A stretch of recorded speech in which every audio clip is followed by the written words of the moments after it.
All right, let's make a formal introduction for our listeners. Good afternoon, Silvan.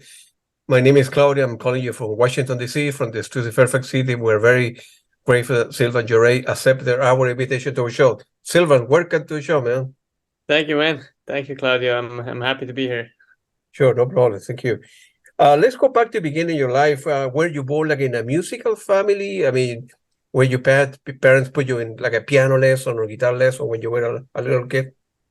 So that's interesting because my mother, she's a guitar teacher actually. I started out on ukulele. I took ukulele lessons with her when I was 7 years old, I think. And then after 1 year, I switched to guitar, and I stayed 2 more years with her, and then I switched to a different teacher.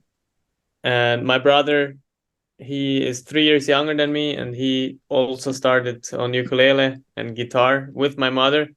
And he then like switched to tenor saxophone, which is now his main instrument. He's also a professional musician. So yeah, we could say we're a musical family in a way. Yeah. What kind of music were you listening when you were in high school, 15, 16?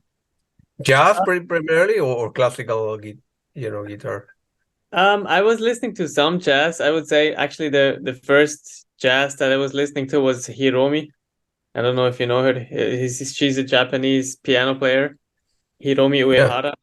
And my father, he's not a musician. He used to play the flute when he was young.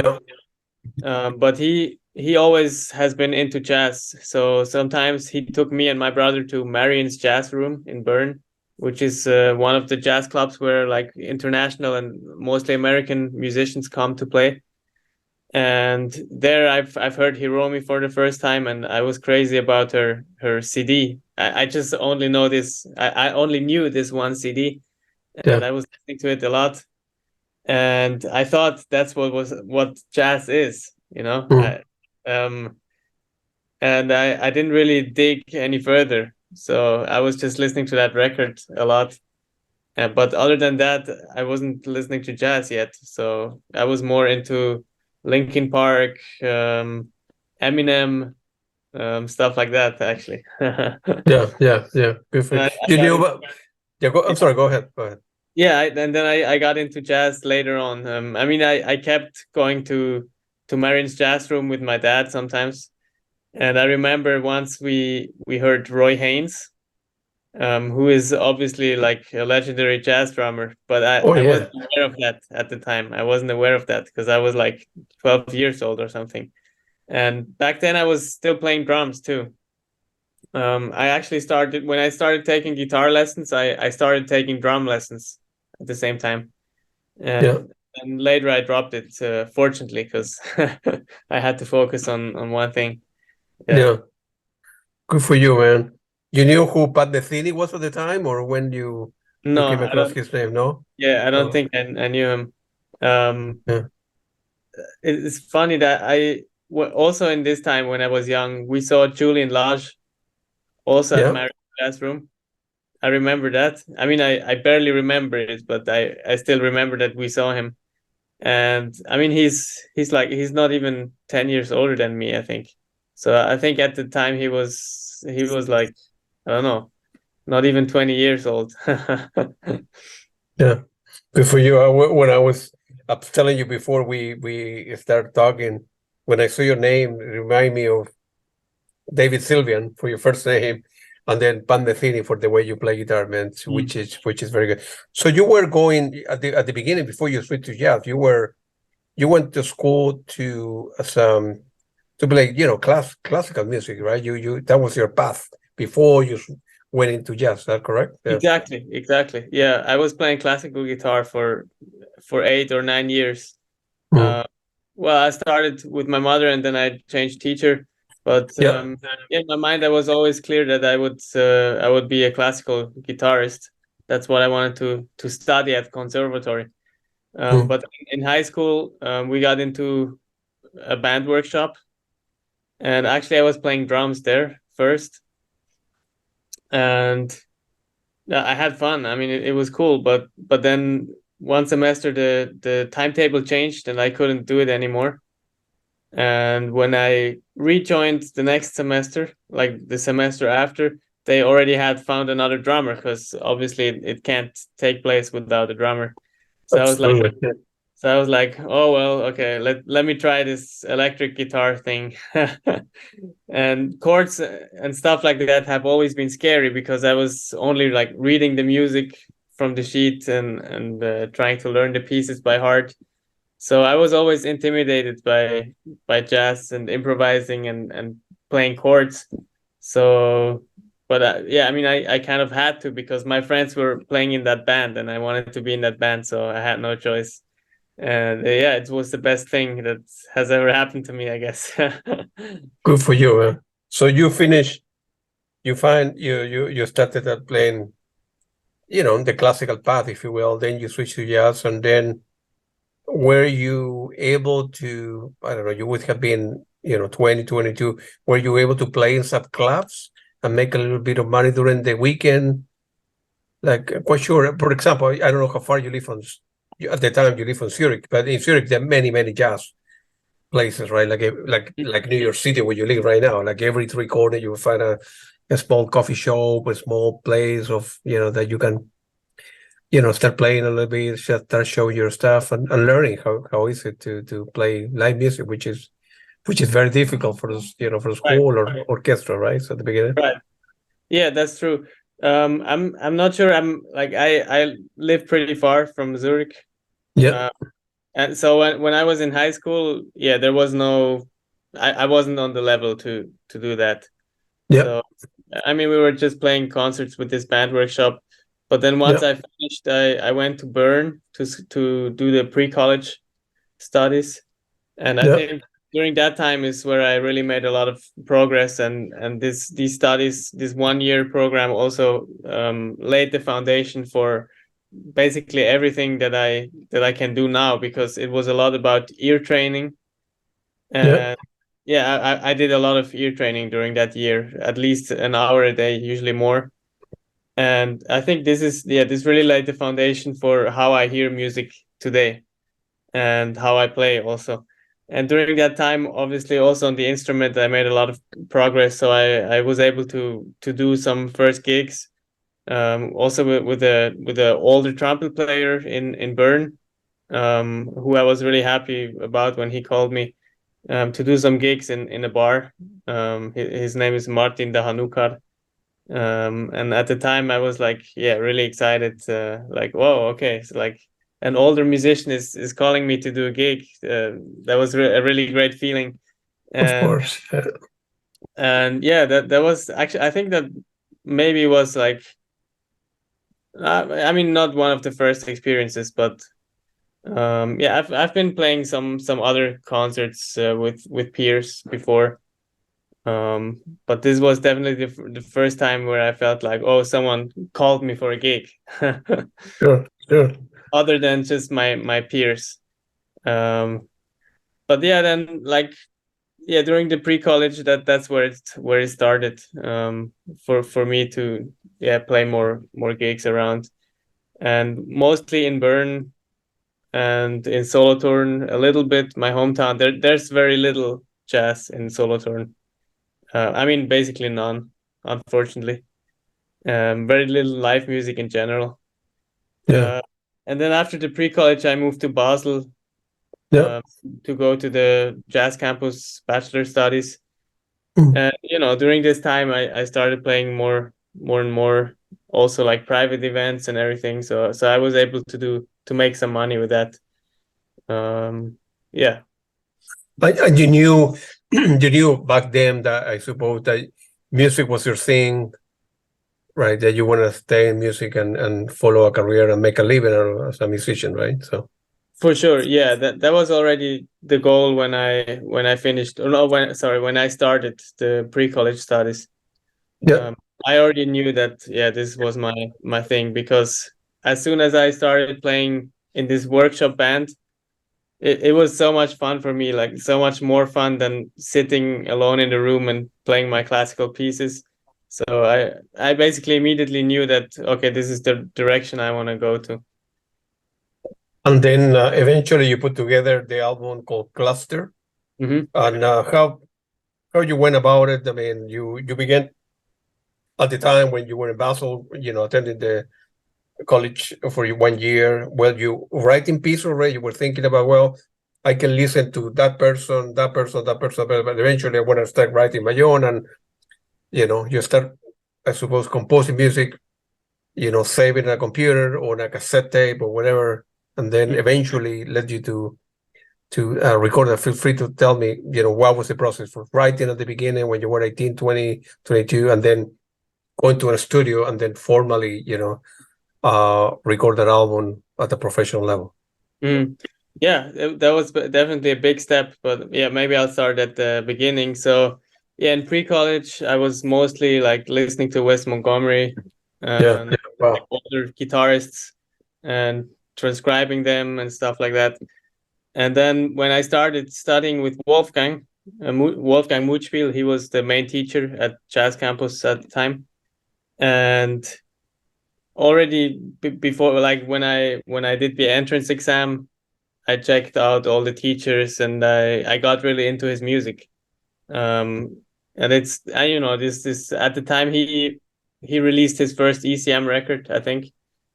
And yeah, it was just beautiful, like a new flavor for me that I hadn't known before, and I was really into it. So when I knew I really wanted to study with him, that's why I went to study in Basel also. And he really opened up like this whole new sonic world for me, and he not only inspired me, he motivated me to start composing my own stuff, which I had been doing before a little bit, but mostly, like in the old school style. And he really, pushed me to start finding my own path. And I eventually also, when I had my pieces together, I started my trio. I changed personnel over like 2-3 years, several times also, actually. And when I finally found that I had my band that I like and that I want to record with, I actually asked him, or at least I had in mind to ask him if he wanted to be the producer for the record, like the artistic producer. And before I even could ask him, I told him like, yeah, I want to record this album. And then he actually suggested that he could be with us in the studio and guide us as an artistic producer, which I was really happy about because I wanted to ask him anyway. So I knew, okay, this is not a bad idea because it was on his mind too. And then we booked the studio, and we went and recorded the first album. That was really exciting. And he actually helped us a lot in the studio, because it can be overwhelming doing this for the first time. And you spend a lot of money, even though I had like sponsors, but it was still a lot of money at stake, basically. 2 studio days, and then the mixing, paying the musicians, and everything, paying him also. There was a lot of money at stake and a lot of pressure. And him being there, he was my mentor at the time, so that was really a calming experience, and to know that I can trust him and he knows that a take was good or not. So sometimes we were playing, and in the middle of the take he would say, guys, stop it sounds nervous, for example. And then I knew, okay, this was not the take, I can trust him, and we don't have to waste time, we just start from the beginning. Good. And yeah, honestly, I think if he wasn't there, we would have wasted a lot of time, and the end result would not have been the same. And yeah, I'm still really happy with the result, so that's a good sign, because it's not like the most virtuosic playing on my first record that I maybe would have wished at the time, but now looking back, I feel like this was the perfect outcome. Yeah. Good for you, man. And then, so you guys, put that album together, and then what happened next? I mean, I suppose you start sending that to different radios to see if they can play your music. Band. You start looking for gigs in your own country, right? At the time, you still were you living in Switzerland, right? Yeah, exactly. And you were I living was home. in Switzerland until last year, actually. Yeah. Yeah. Yeah, so it was kind of clear from the beginning on which label we would release it, because Wolfgang recommended me to do that on the same label that we recorded in the studio, like the Bauer Studios, which Yeah. is a quite famous studio in Germany. They have a lot of history. They also have a label which is called Neuklang. And yeah, he hooked me up and I could release it there.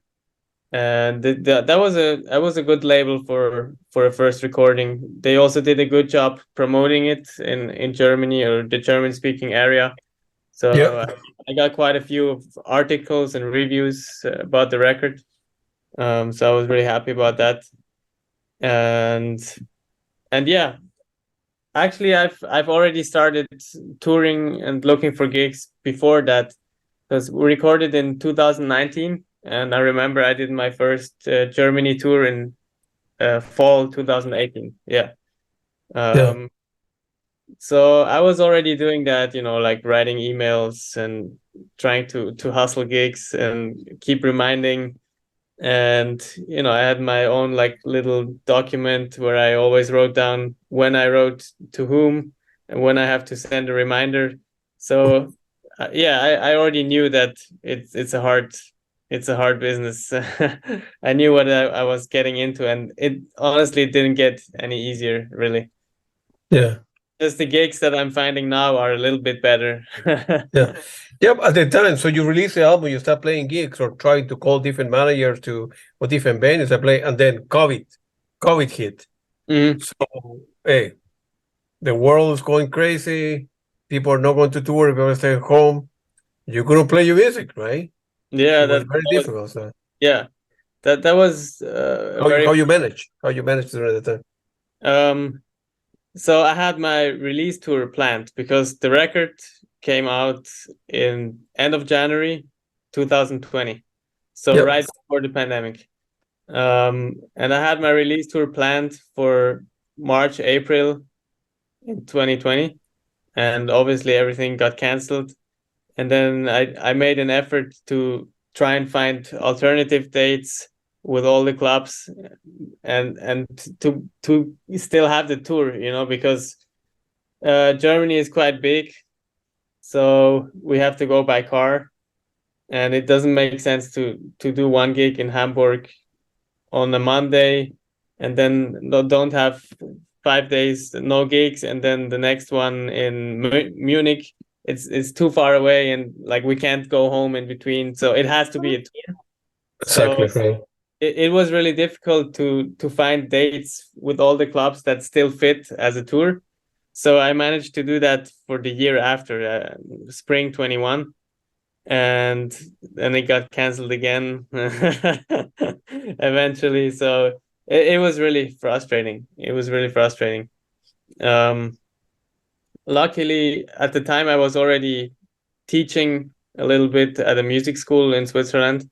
So I had some income from that. And also, yeah, in Switzerland, we were lucky. We got a lot of compensation from the state.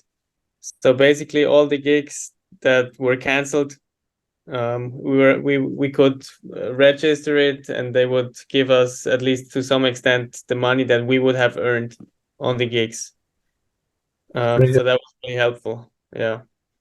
Were you touring at the time with Nadav and Jeff as well, or they were different people? No, that with Nadav, yes. But it was the drummer from my first record. I got it. Yeah, yeah, Giuseppe Cordobes. Yeah. yeah.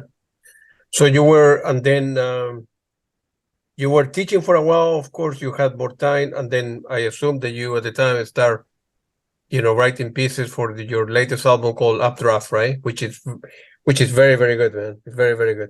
Thank you so much. I appreciate it. No problem. Yeah. So for Updraft, actually many pieces were already written during my studies. So you have to keep in mind that it's always like the writing process is much earlier than the recording, and then it still takes like a year until it comes out. So Cluster came out in 2020. We recorded in 2019. So all the compositions that I wrote were before that. So it was like I started from 2015 until 20 in Basel. So in 2016, 17, I started writing compositions that eventually ended up in Cluster. And even actually some of them didn't make it on Cluster. For example, The Liar, which then eventually ended up on the second record.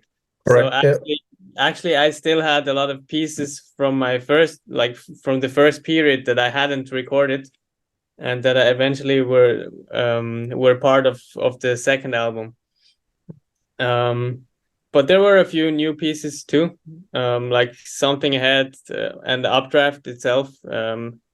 They were pieces that I composed close to the end of my studies, and Updraft was one of the pieces that I performed in my master concert in Basel, like the final graduation recital. And yeah, and then after that, I did some postgraduate studies, they call it. It's not really studies, it's just a possibility to take one lesson a month with any teacher you want at the school. And other than that, you could just use the facilities. So for me, it was perfect because I had already my teaching jobs. At the time, I was doing multiple music schools. So I had a good income through that. And then I had this one lesson a month, and I chose Jeff Ballard, who is teaching in Basel also. And we would just play. Like it wasn't, most of the times we didn't do like a formal lesson. I just brought the bass player, Nadav Ehrlich, and we played in trio. So we had basically 2 years of rehearsal, if you want to say so, before we went into the studio. We didn't only play my music, we played a lot of jazz standards too, but we had a lot of time to get used to each other and to play together. So that was definitely a big part of the album process already. And I just I was thinking, when will I ever get the chance again to play every month with Jeff Ballard? And the answer was never. I know it. It's a fact. Like I will never have that chance again. So I just took the opportunity and asked him if he would be down to do a record, and he said yes. So so I booked the studio, we found a date, and yeah, we did it. Where was the recording? It was in Switzerland at the time? Yeah. Yes, that was in Basel also, at a studio called Idee und Klang, the studio of one of my favorite engineers, Daniel Detwiler. I feel like for jazz he's the man. Like his sound aesthetics totally, how you say, correlate? No, like it's the same sound aesthetics that I have in mind for my music. Like clarity, everything is always super clear. Everything sounds real in a way. So that's my goal always. Often a lot of jazz records I feel like sound not as good as they should or as they could. If you compare it to pop records, for example, in pop records everything is always sounds like super well mixed and super well balanced, a lot of thought into the sound and a lot of effort into the sound mixing. And often I feel like jazz musicians don't care that much about the sound, and also maybe they don't have the money to spend, obviously. But luckily I had sponsors and I could do it with this guy who's a bit more expensive, but in my opinion it's worth it. Yeah, because it's just like very clear and pristine sound that he accomplishes in his mix. And that album was released on a different record label, right? That correct? Yeah. Exactly. That just came out 2 days ago, actually. Good. On All right. Ubuntu Records, which is a label in London. And yeah, I was very lucky to find this guy Martin Hummel or Hummel. He's American, but he's been living in London for many years, and he's really enthusiastic about music, about jazz. And I sent him my record, and he immediately answered, which I was already surprised and excited to get an answer this fast, like just a few minutes after I sent it. Because usually for most labels, you wait 1 month, 2 months, 3 months, and you still hear nothing. And then you send a reminder and you still hear nothing. And then eventually they get back and say like, hey, sorry, we have too many submissions. We can't take anyone on at the moment. So I was really excited to have found this new home for my music, because I feel like this is a label where I will probably stay and do more records with them. And yeah, that's really cool to have this kind of family for my music, like a community in a way. And then from there, I suppose, well, you released a second record. You were playing a lot with Nadav and Jeff. You guys, like one another, hanging out with one another with a good chemistry. And then, so two things happened in your life. You end up moving to the United States, right? To New York, where you live right now. Mm-hmm. And then you needed to convince the guy, hey, we need to tour, man. We have 2 albums, and we need to start making money. So you hired like a manager, or how you start? What's the process at the beginning of, we have to create record and convince people?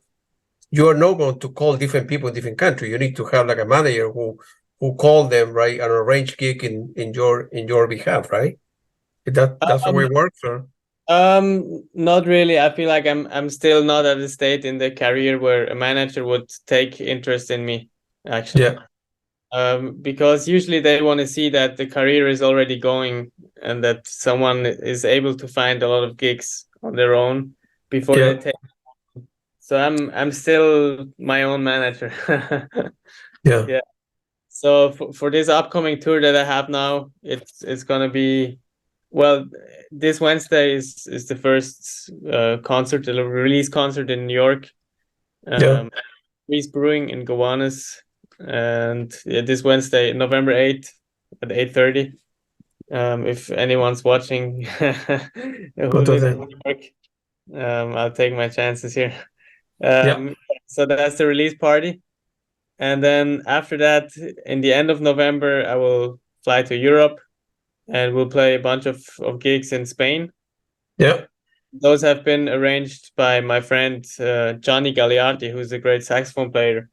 And I will actually feature him with my band. So we will play as a quartet. Yeah, good for you, man. And then I take him on the gigs that I arranged in Germany and Switzerland. So it's kind of a cultural exchange. That was the idea behind it, so we could both expand our network. But as far as goes with making money, it's if we didn't have sponsors, then it's not really worth it. Like with the traveling costs and everything. Yeah. Gigs in Spain pay very badly. Oh man. And but in Germany it's better, also Switzerland obviously, but we still need sponsors to make it worth our while, because otherwise we would lose money. And yeah, that's just how it is nowadays. I think even people like Chris Potter, I heard that if he goes on the tour as a leader, it's like a 50-50 chance if he earns money or if he loses money, because as a band leader we still have to pay our musicians. And yeah, we're not in this to make money. It's as a jazz musician it's very, very hard. And yeah, I feel like I'm working towards maybe someday being able to go on tour and make money. But right now it's I mean a little money, but it's not the main source of income that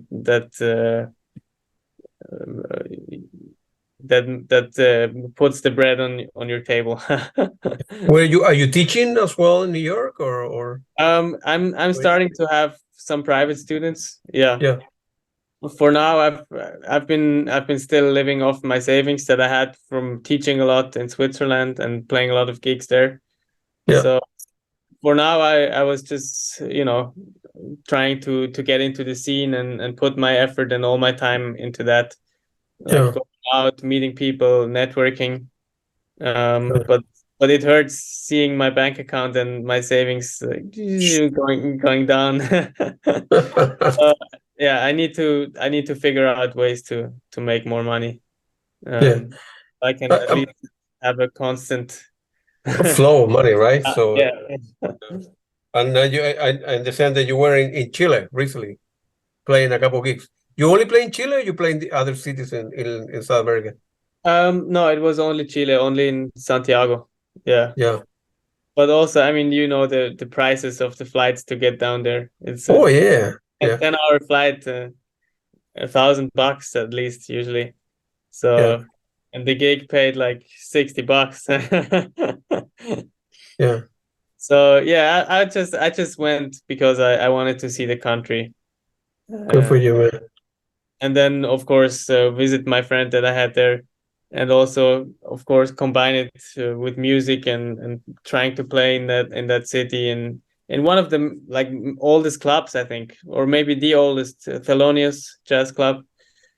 And yeah, it definitely has a big history. And I was happy to be able to play there, and the owner really liked me, and he said like, yeah, come back anytime you want. Good. But Yeah. they need to pay you. They need to pay you more, man. Yeah, exactly. More than $100. Otherwise, or pay your air flight. Pay your ticket, because it's just to Yeah, get there expensive. $1,000. it's really expensive. But maybe A hotel and transportation. yeah. Like for example, I told you Kurt Rosenwinkel was playing that same night in Santiago, and he was playing in a big theater. I don't know. Maybe someday I will be able to fill a big theater. Maybe not. Who knows? Either way, it will be. So you're going to be right. So you say you will play some gigs this week in New York, and then you go on to Spain and Switzerland, Germany, and well, you will make more money, and you're moving up in the world, right? From a small club to kind of middle club, and then start earning some income. And what's from a strategy point of view? What's the next for you? Is to release new material, get your name to be recognized in Germany. You will be recognized because the former record labels from Germany and people in Switzerland, they will know that you are from the country, right? So it will open that door, but the opening that door will take you a little bit up, right, to a certain extent, right? Exactly. But how you go for that level, in your opinion, to the next level up, right? Yeah, that's to playing venues of 200 people instead of 50 or whatever, right? Yes. Yeah, that's a question I've been thinking about a lot, and I think it just needs time and constant effort and working on the career, never stopping. But I think right now the record just came out, and I'm running a promotion campaign with a publicist. So she sent it out to hundreds of journalists, and they are starting to write some reviews. And I think this is part of the process to get to the next level. Keep releasing new music and make people write about it and get recognized. And yeah, that's for sure. That's a big part of it, and just being constant with it. And also in this new collaboration with the label, I feel like there is some potential to maybe get into the UK market. And I'm actually playing my first gig in the UK in December. I got this gig at the Vortex Jazz Club in London, which is also a respected club, I think. And then from there, I'll try to find more or better gigs next year.